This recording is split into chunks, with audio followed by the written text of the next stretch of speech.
Hello everyone, welcome to the lecture of the course heat transfer. So we are actually continuing the module convection heat transfer. So in the last lecture we have started this module, that is convection, and there we have discussed the objectives of this convection heat transfer. So as this convection part, it is mainly related to the fluid mechanics concept. So that's why in the last lecture we have reviewed the basic concepts of the fluid mechanics.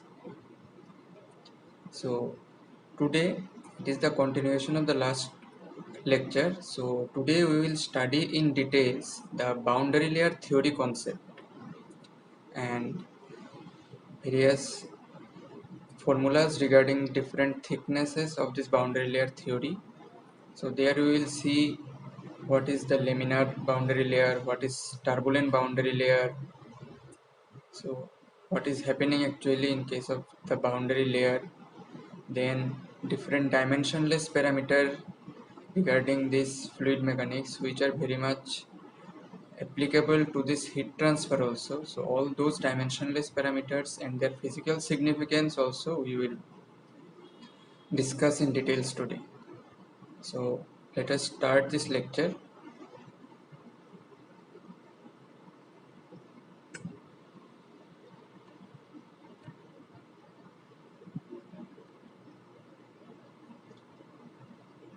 So today we'll start with the forced convection part, which is external flow over a flat plate.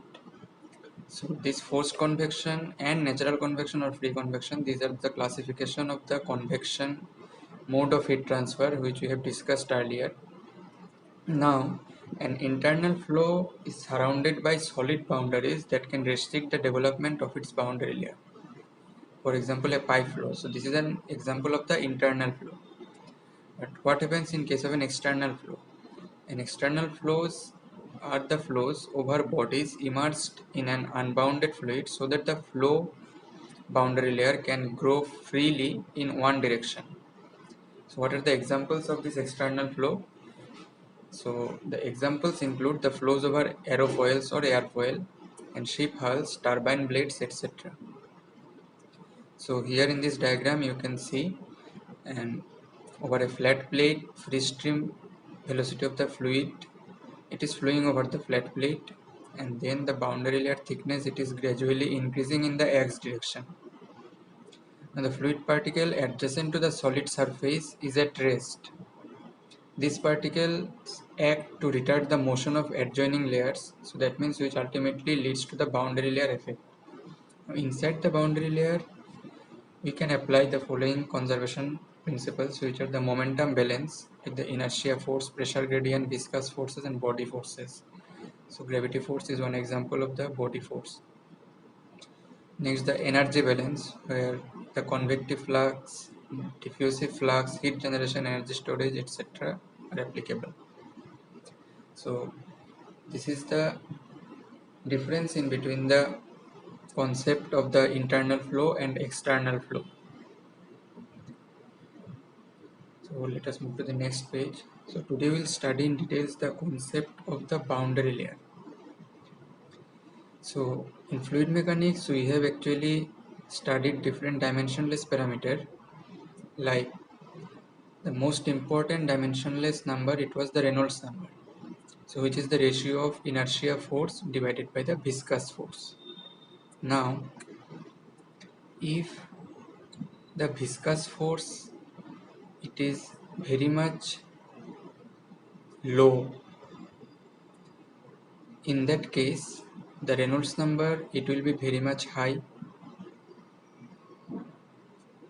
right? Because the Reynolds number, it is the ratio of inertia force by viscous force.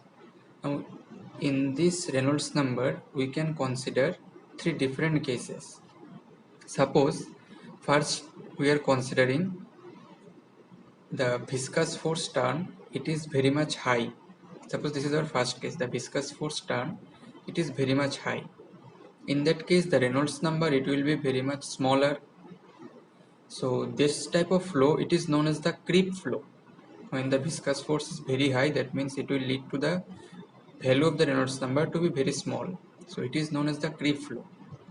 So this is our first case. Next, suppose the second case, when the viscous force, it is negligible or almost zero. So in that case, if there is no viscosity, then that type of flow, it will be known as ideal flow. Okay, so this is our second case. And suppose the third case, when the viscous force, it is very small but non-zero. So in that case, the Reynolds number, it will be very much high. So that type of flow, when the viscous force is very small but Reynolds number, it will be very much higher. That type of flow, it is known as the boundary layer flow. So from the concept of Reynolds number, we have seen these three different cases. Okay. Now, what is this boundary layer actually? In this diagram, we can see that the boundary layer on a flat plate, it is given here. And laminar boundary layer, transition, turbulent boundary layer, different things are written in this diagram. So let us discuss this concept of boundary layer in details. So in the left side of this diagram, you can see different arrow signs are given and capital U is written here. So capital U, it is the free stream velocity of the fluid. So what happens? Suppose when a real fluid, so real fluid means there will be significant amount of viscosity. So when a real fluid, it flows past a solid body or a solid wall, then the fluid particles adhere to the boundary and condition of no slip occurs in that case. So what is this condition of no slip? It was discussed in the last class. So the adjacent surface of the fluid and the considered flat plate surface, there the relative velocity is almost negligible. So that part where the relative velocity is very much negligible, that is known as the no slip condition. Now the fluid particles adhere to the boundary of the solid wall and the condition of no slip occurs there. This means what? That the velocity of the fluid close to the boundary of this flat surface, it will be same as that of the boundary. So if the boundary, if it is static or stationary, then the velocity of the fluid at that boundary of the flat surface or flat plate, it will be zero. Now further away from this boundary, the velocity of the fluid, it will be higher, and as a result of this, the variation of velocity, that is the velocity gradient du dy, it will exist.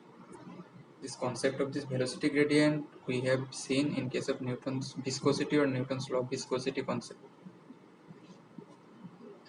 So that means further away from the boundary of the flat plate, the velocity will be higher, and as a result of this velocity variation, there will be a velocity gradient. Now the velocity of the fluid increases from zero velocity on the stationary boundary, that means on the stationary flat plate, to the free stream velocity, that is capital U, in the diagram you can see, of the fluid in the direction normal to the boundary. Now this variation of velocity from 0 to free stream velocity in the direction normal to the boundary, so this takes place in a narrow region in the vicinity of the solid boundary of the flat plate. So this narrow region of the fluid, it is called the boundary layer. Okay? And the theory which deals with the boundary layer flow, it is called the boundary layer theory. So this is the main concept of the boundary layer theory.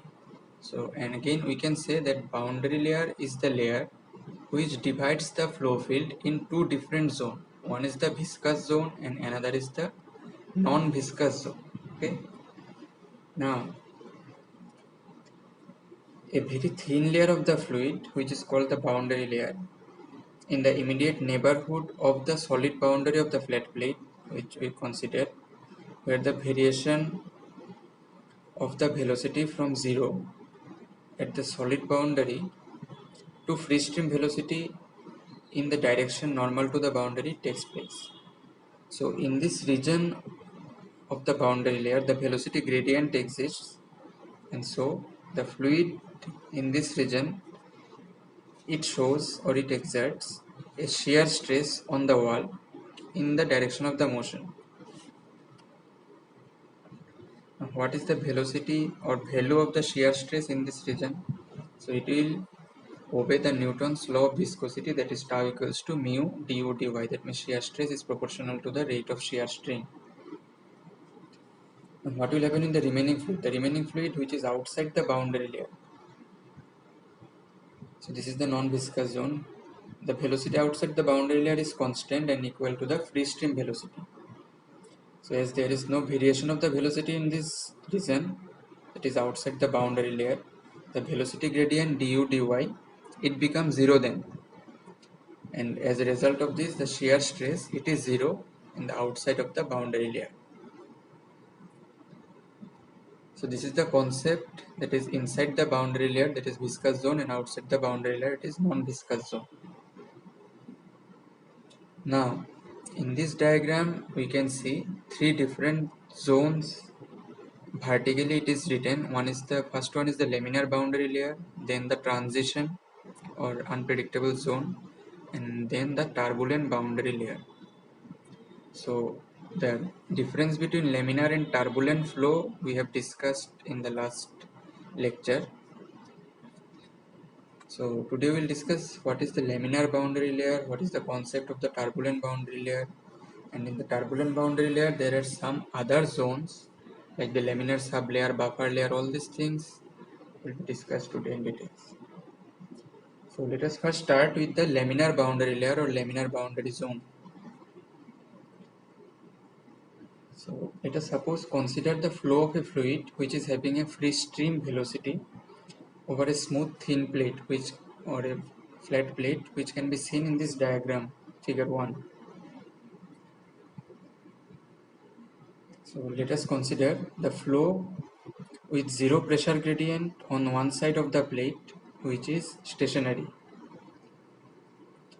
So at the leading edge we have considered all these things. Now the velocity of the fluid on the surface of the plate, it should be equal to the velocity of the plate, because there the no slip condition is occurring, and as the velocity of the plate it is stationary, that means the adjacent liquid particles, it will also be static or stationary. But at a distance away from the plate, the fluid will have certain amount of velocity. Thus, a velocity gradient is set up in the fluid near the surface of the plate. This velocity gradient, it develops a shear resistance which retards the flow of the fluid. So the fluid with a uniform free stream velocity, it is retarded in the vicinity of the solid surface of the plate, and the boundary layer region begins at the sharp leading edge. So due to the difference of the velocity inside the boundary layer, a velocity gradient exists. So a velocity gradient exists, and this velocity gradient, it due to the shear resistance, it retards the fluid. So due to this retardation, the boundary layer region of the flow, it starts beginning at the sharp leading edge of the plate. So at subsequent points downstream the leading edge, the boundary layer region increases because the retarded fluid particles are further retarded, so which will help in the growth of the boundary layer, which is actually a parabolic profile in case of the laminar boundary layer. Now near the leading edge of the surface of the plate, where the thickness is very small, the flow of the boundary layer, it is laminar, though the main flow, it is turbulent. Now this layer of the fluid, it is said to be the laminar boundary layer. So This laminar boundary layer zone,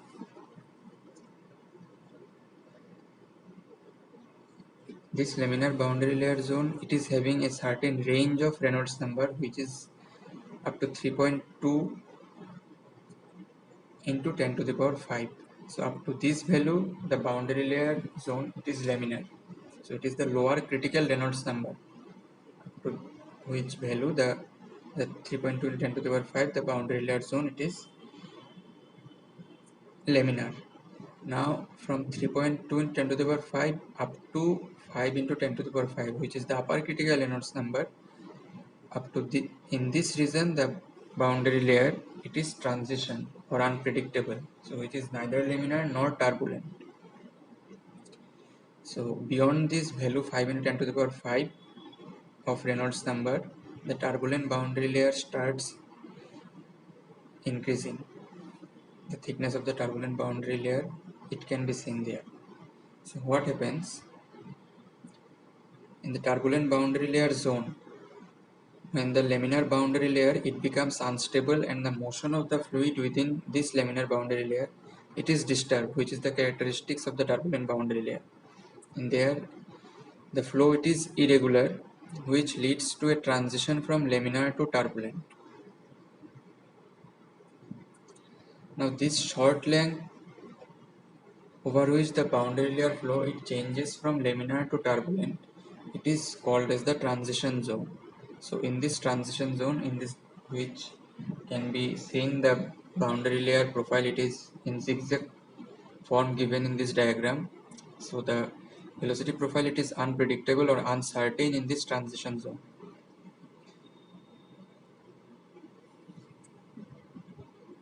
So further downstream of this transition zone, the boundary layer, it is totally turbulent and the thickness of the boundary layer, it starts growing again. Now this layer of boundary layer, it is called the turbulent boundary layer zone. So beyond the transition zone, the turbulent boundary layer, it is seen.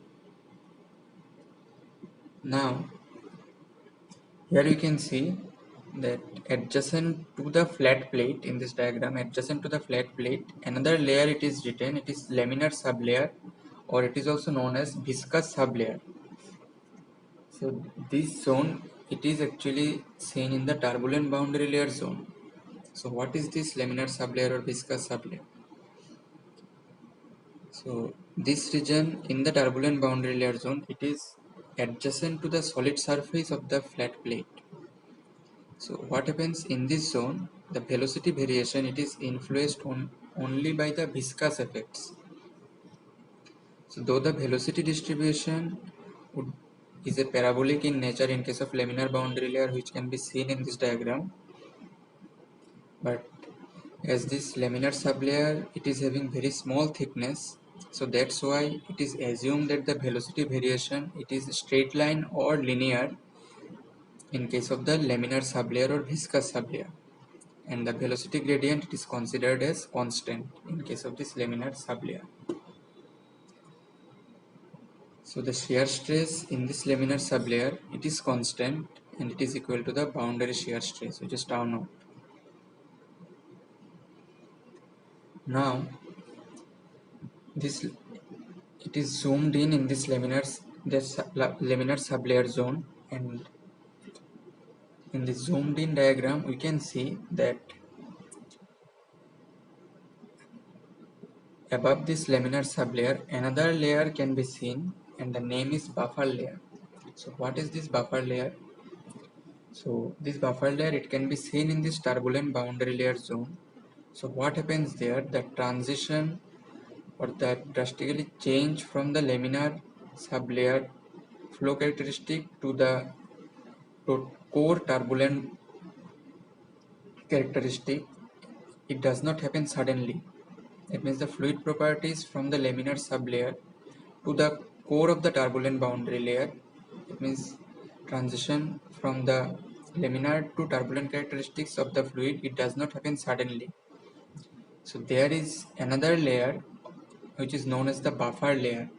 So there gradually the fluid properties changes from its laminar characteristic to turbulent characteristic. and beyond this buffer layer the fluid properties is a totally turbulent. So buffer layer, it is the transition zone where the fluid properties from the laminar sublayer to the turbulent characteristics, pure turbulent characteristics, it happens. So there the gradual changes happen from the laminar characteristics of the flow to the turbulent characteristics of the flow. So this is the concept of this boundary layer. So what are the velocity profile for these different zones of the boundary layer? So in case of the laminar boundary layer zone, the velocity profile, it is parabolic, which can be seen in this diagram. Then in case of transition zone, it is from upper critical Reynolds number to lower critical Reynolds number. In this transition zone, the velocity profile, it is uncertain, which can be represented here like a zigzag sign. Then in the turbulent boundary layer zone, the velocity profile, it obeys the log law. So, and in the laminar sublayer, the velocity profile, it is linear. So this is the concept of the boundary layer which we have discussed just now.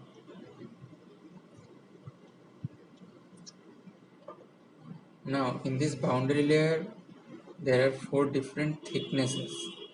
So number 1 is boundary layer thickness, which is represented by delta. Number 2 is displacement thickness, which is represented by delta star, and the formula of this delta star, it is integration 0 to delta multiplied by 1 minus integration 0 to delta within bracket 1 minus small u by capital U into dy. Then momentum thickness, that is represented by theta, and the formula is integration 0 to delta small u by capital U into 1 minus small u by capital U dy. And energy thickness, delta suffix E, or in some book you can get it is as delta double star, which is integration 0 to delta small u by capital U into 1 minus small u square by capital U square into dy. So these are the formula of these different boundary layer thicknesses. So what is this boundary layer thickness delta? So it can be defined as the distance from the boundary of the solid body measured in the y direction, that is in the vertical direction, to the point where the velocity of the fluid, it is approximately equals to 99% of the free stream velocity. So this is the definition or the concept of the boundary layer thickness. In the similar manner, the other displacement, momentum and energy thickness also can be defined. Like in case of displacement thickness, we can write that it is defined as the distance, it is measured perpendicular to the boundary of the solid body by which the boundary should be displaced to compensate for the reduction in flow rate on account of boundary layer formation. So this distance perpendicular to the boundary by which the free stream is displaced due to the formation of boundary layer. So in this way you can also define the other momentum and energy thickness also. Now based on these equations for these different thicknesses, let us discuss one numerical. So what is given here, the velocity distribution in the boundary layer, it is given small u by capital U, it is y by delta. So delta is the boundary layer thickness.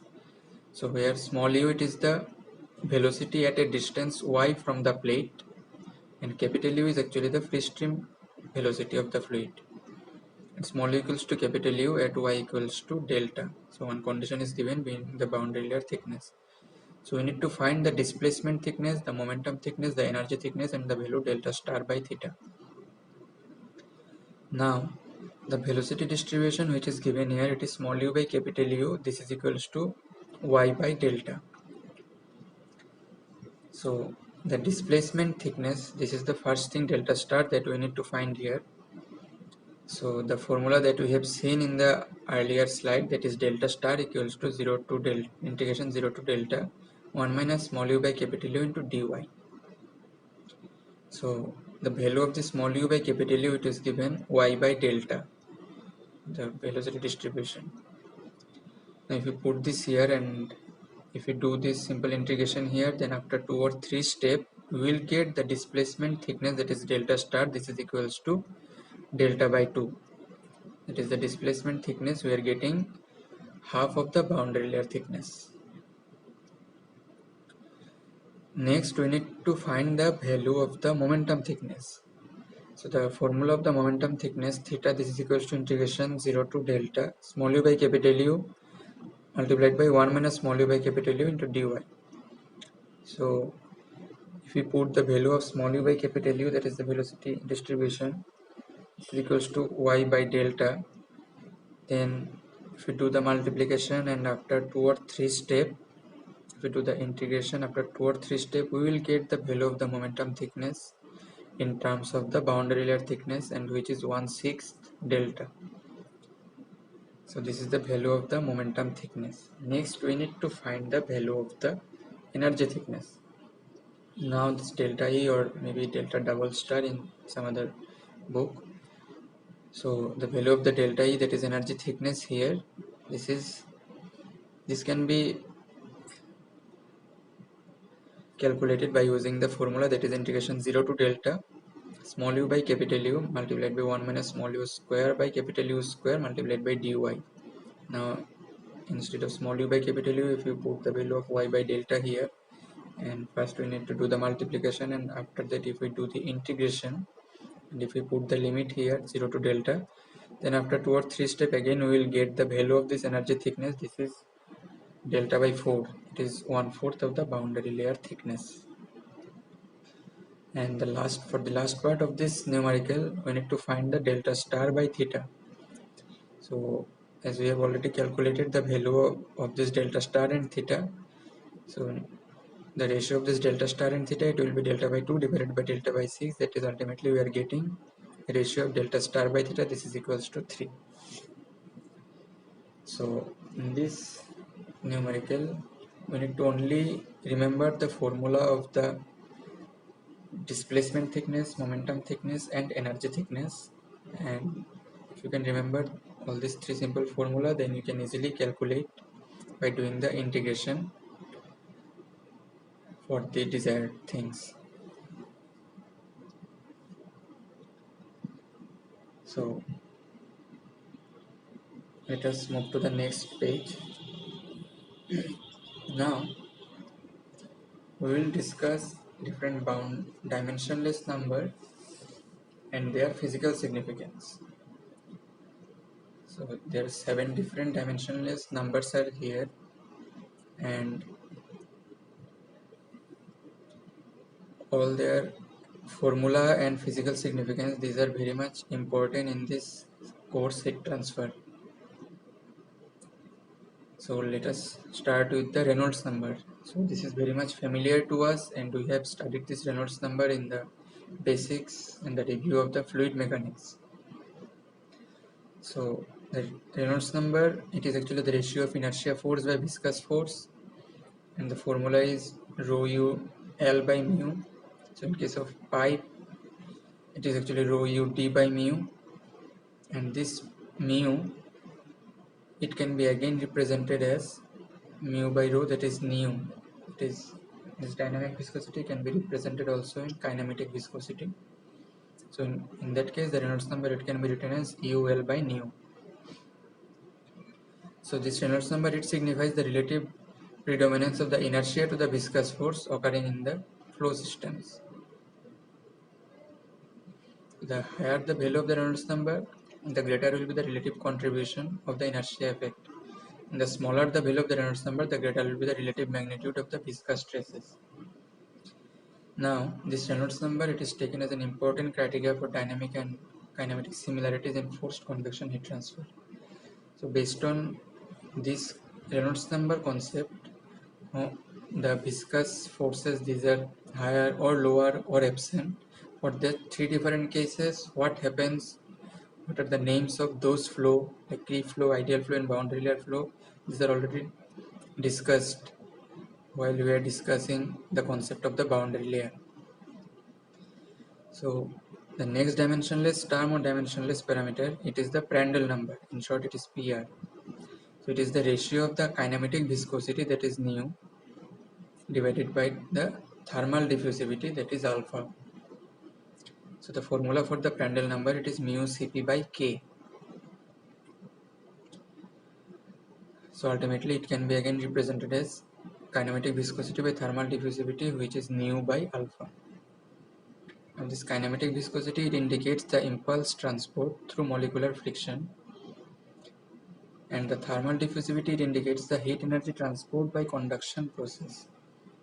Because the thermal diffusivity we have studied that it is the ratio of the thermal conductivity to the heat capacity.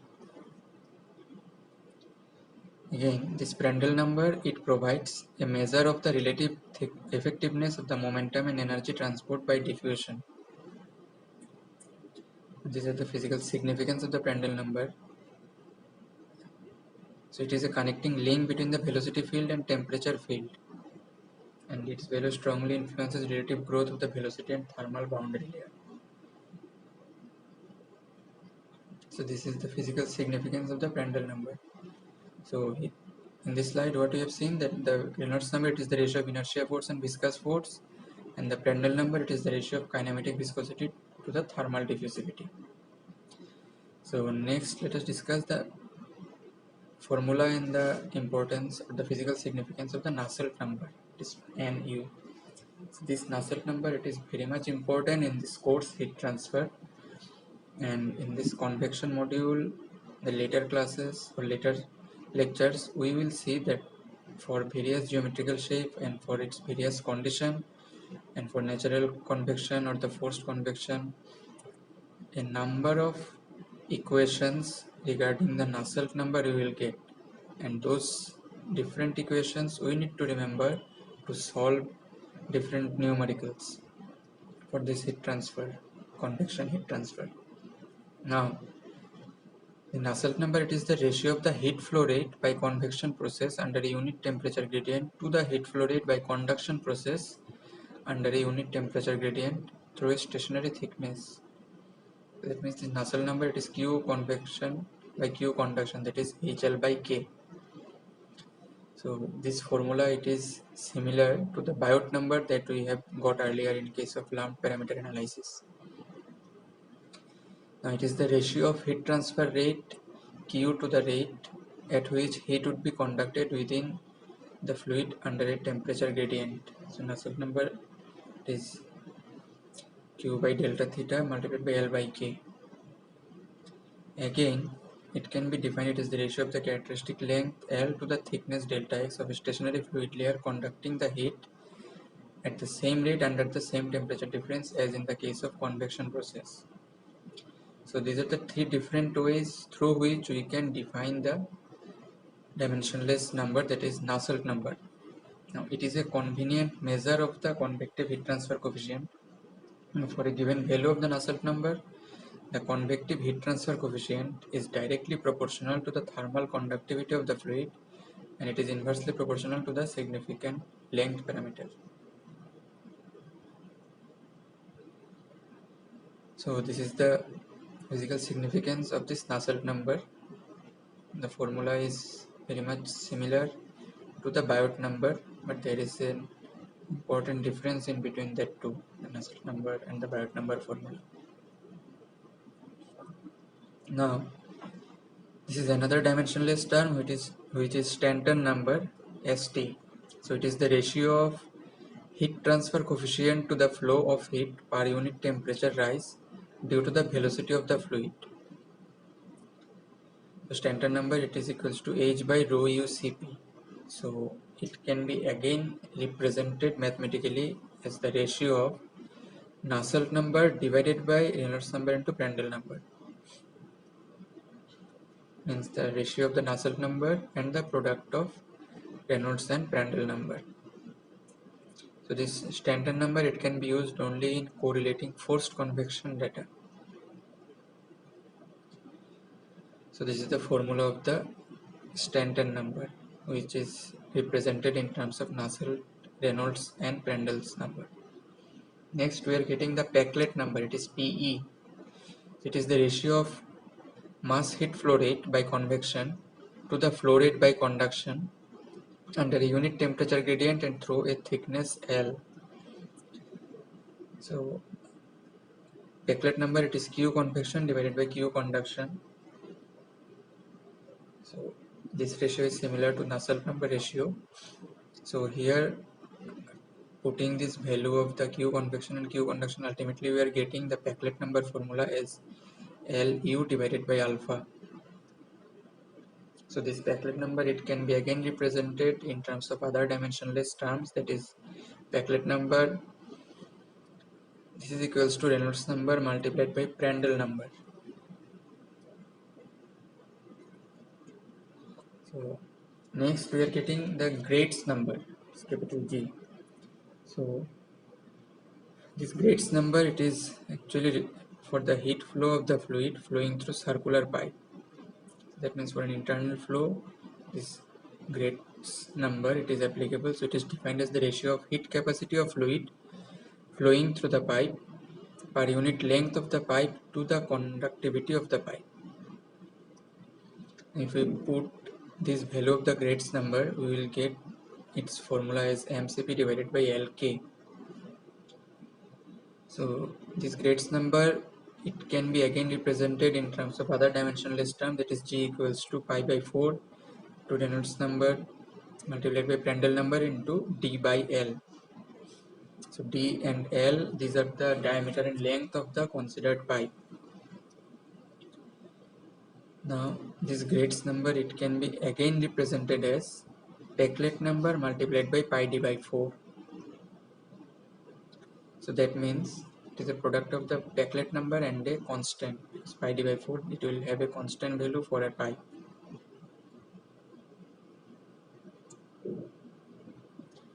So the last dimensionless number that we are getting here, that is Grashof number. So this Grashof number, it is related with natural convection heat transfer.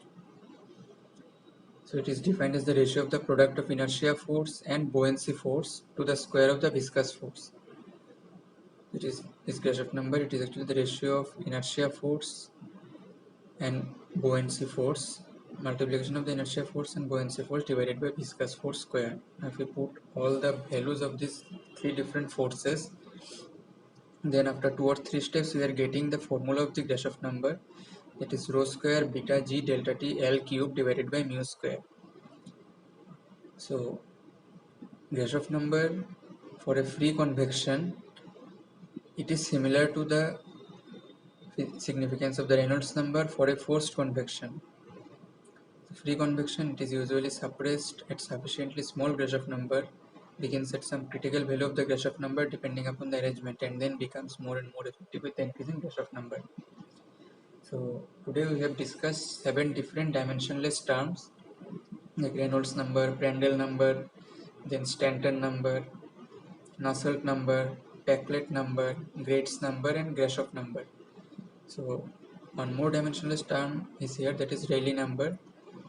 So all these things again we will discuss, and their different formula for the later lectures, and different equations regarding the Nusselt number we will get. So those equations for different geometrical shapes we need to remember to solve different numericals. So today we have discussed the forced convection for an external flow, and there we have seen the difference between internal and external flow. After that we have discussed in details the concept of the boundary layer, and we have started that discussion from the dimensionless term, that is Reynolds number, and for that Reynolds number we have considered 3 different cases, and there we have seen when the viscous term it is very much small, that means the Reynolds number it will be very much high. That type of flow is known as the boundary layer flow. So the different zones of the boundary layer, which are laminar zone, then the transition zone and the turbulent boundary layer zone. All these things have been discussed in details, and in the turbulent boundary layer zone, again the laminar sublayer and the buffer zone.